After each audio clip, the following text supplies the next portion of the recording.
We're struggling with English. So, Dahya. And Dahya is the southern suburb of Beirut. It's mostly composed of poor Shia Muslims who are a popular support of the Hezbollah. And it consisted of 6-story buildings, and during the 2006 war, Israel turned the Dahya into a parking lot. It flattened it. I had a chance to see it about a year ago today, and it resembles the bombed out cities during the terror bombing of World War II. It was a truly ghastly sight, and the Israelis were quite thrilled by what they did in the Dahya, and the Israeli generals and civilians began to refer to what they called the Dahya strategy. And what was that strategy? Well, the Israeli head of the Northern Command, he explained it this way: we shall pulverize the 160 Shiite villages in Lebanon that have turned into Shiite army bases. We shall not show mercy when it comes to hitting the national infrastructure of Lebanon. A reserve colonel writing in the Israeli Institute for National Security Studies journal, he said, if there are hostilities, we will act immediately, decisively, and with force that is disproportionate. Bear in mind, for what I'll tell you, what will come later, under international law, the use of disproportionate force is in and of itself a war crime. And they boasted, we're going to use disproportionate force. After a Palestinian rocket attack, Israel's interior minister urged in late September 2008, if there is another rocket attack, the IDF should decide on a neighborhood in Gaza and level it. That's the Dahya strategy. And as the massacre unfolded in Gaza, the Israelis were very clear about what they were doing, what they intended to accomplish. What we have to do, said a reserve major general, is act systematically with the aim of punishing all the organizations that are firing the rockets and mortars, comma, as well as the civilians who are enabling them to fire and hide. The Israeli Defense Forces, the IDF spokesperson's office said, anything affiliated with Hamas is a legitimate target. And one has to say that it was indeed a glorious spectacle, a very impressive showing. Israelis could barely contain their exultation at what they call the IDF's display of shock and awe. So the first couple of days of the Lebanon war in 2006, Israel killed a mere 55 Lebanese. But in the first 2 days of the Gaza massacre, they managed to kill 300 Palestinians. Several days into the massacre, an informed Israeli strategic analyst writing in Haaretz, he said, and now I quote him, the IDF, the Israeli Defense Forces, which planned to attack buildings and sites populated by hundreds of people, did not warn them in advance to leave, but intended to kill a great many of them, and succeeded.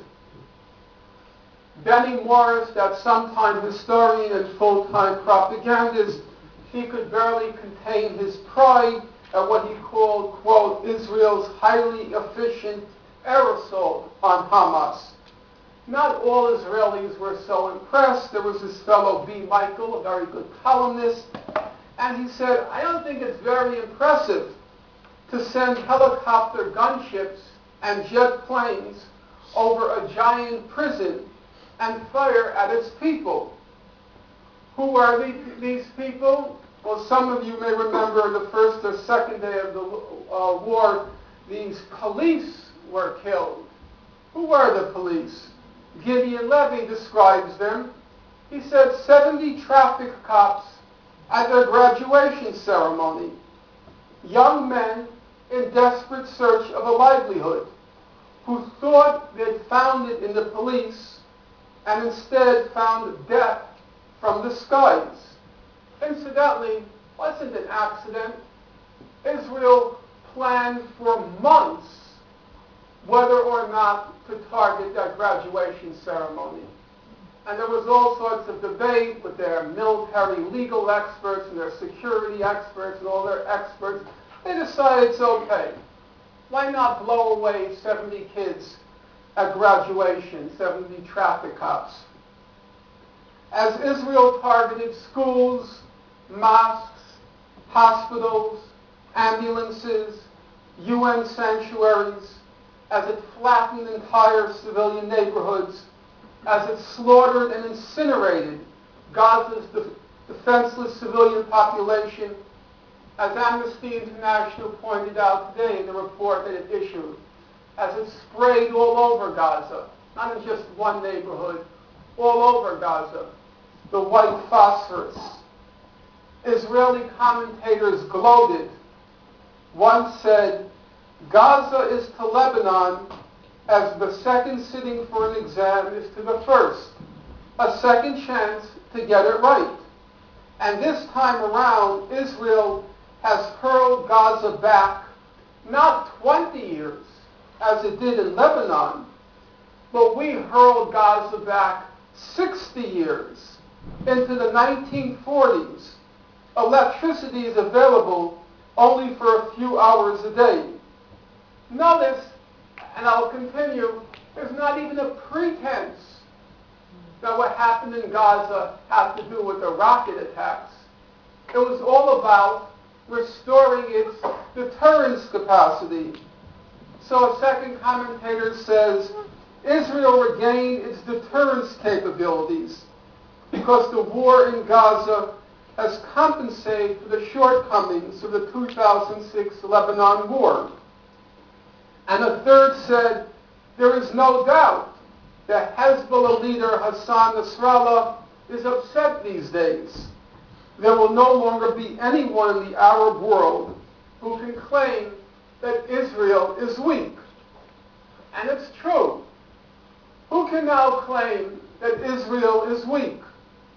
Who can doubt that it is strong, courageous, heroic, and brave?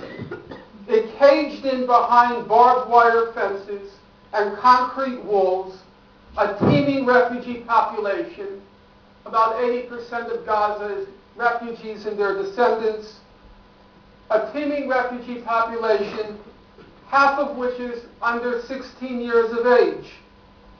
It deprived this captive population of food, medicine, and other basic necessities. It reduced the population to abject despair. It then sent in its jet planes, its helicopter gunships, its tanks and armored personnel carriers. It sprayed entire civilian neighborhoods with white phosphorus. It then proceeded to slaughter and incinerate this defenseless population. Who can doubt that Israel, who can claim that Israel is weak? Israel is strong. New York Times chief correspondent Tom Friedman, he was thrilled by what happened in Gaza. But he said, everybody got it wrong about the Lebanon war.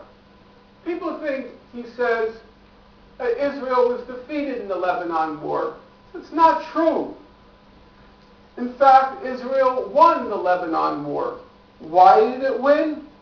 He said because Israel had inflicted substantial property damage and collateral casualties on Lebanon. It targeted the civilian infrastructure. It targeted the civilians.